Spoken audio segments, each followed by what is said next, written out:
learned that there's still some unfinished business after Columbia leaders form a city task force on community violence. Last night, the mayor's task force gave the city council a progress report about what's been done after making their final recommendations last fall. And today, ABC 17's Lindsay Burning dug through the 50-page report. And Lindsay, you found out there's one big question: who's responsible for implementing all of these plans?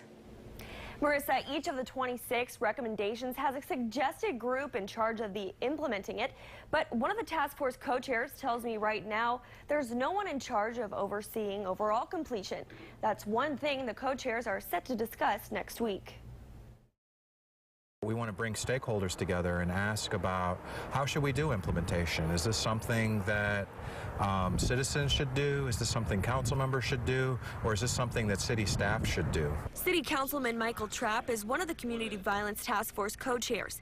He says since the final report was submitted to the council last November, there has been steady progress made on the recommendations, including voters passed the Ban the Box issue, which helps create job opportunities for ex-offenders to get them back into a life of employment.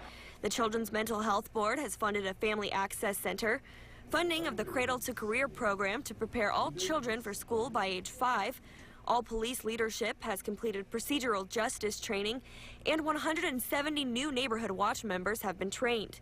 But there are still several recommendations that have yet to be addressed. The biggest issue is early intervention. We know that most homicides are done by young men in their 20s, but they really begin that kind of path into crime as very young teenagers and older kids. Others include installing school resource officers to every high school and middle school, adding violence interrupters or street soldiers to be community mediators, implementing a mandatory city-level re-entry supervision program for high-risk offenders, and partnering with local colleges to improve participation in mentoring programs.